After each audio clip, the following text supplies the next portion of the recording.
Good morning. Once more, this humble philosopher ascends the steps of Mount Olympus to speak with you today on the connections between Greek philosophy and the work of the Faculty Assembly. Greek philosophers often explained the world in terms of functions, purposes, and ends. To know a thing is to understand its purpose. To use a thing correctly requires knowledge of its function. Plato described the soul as having three parts: reason, will, and passion. The purpose of our passions is to motivate us. The purpose of our will is to control our passions, and the purpose of reason is to guide our will. When each part does its purpose, we have a well-ordered soul or person. When a part doesn't function or tries to function in place of another, we have disorder. This applies to systems as well as people. We operate in a system with multiple parts, each performing a different purpose. The legislature funds priorities and places guardrails on operations.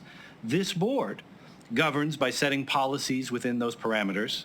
The system office and chancellors administer and operationalize those policies, and faculty research, serve, teach, and advise others how we can better serve our students.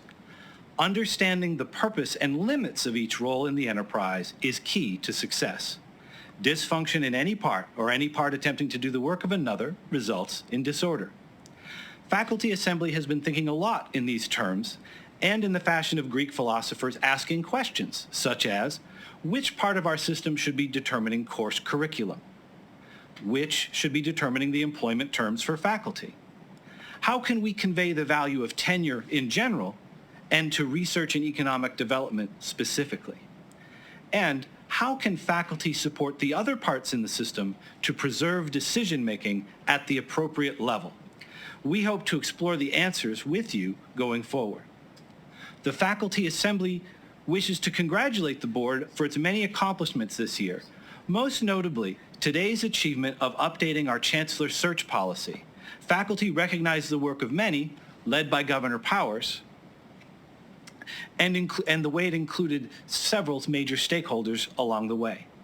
In fulfilling the advisory function of the Faculty Assembly, we offer two suggestions.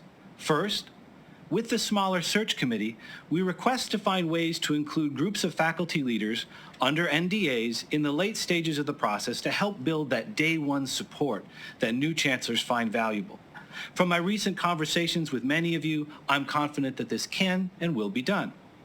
Second, in recognizing the different roles and skill sets between chancellors and provosts, it becomes more important to secure a leadership pipeline for new provosts.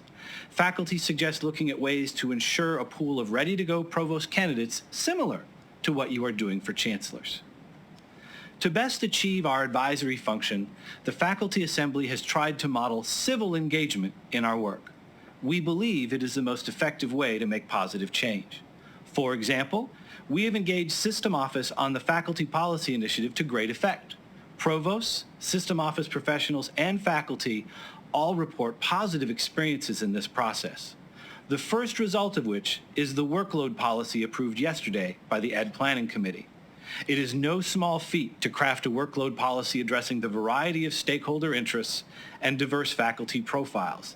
Yet, with the support of this board, the president, and in partnership with Dr. English, we have accomplished this in less than 4 months.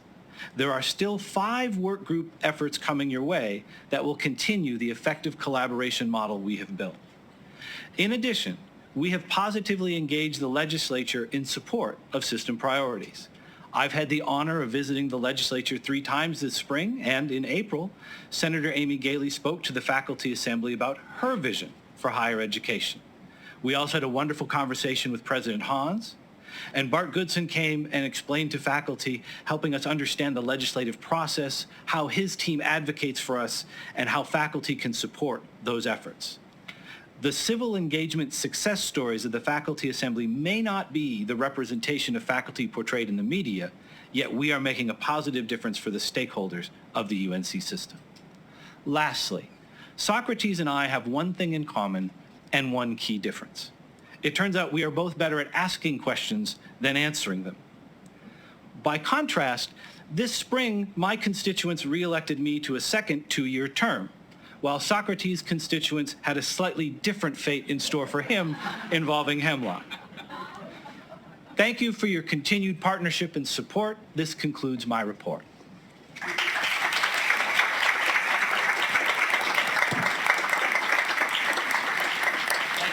Governor Sloan, and thank you, Mr. Mackey. We greatly appreciate your partnership and are glad you'll be with us for 2 years. Much better outcome. I would now call on Governor Blue for the Committee on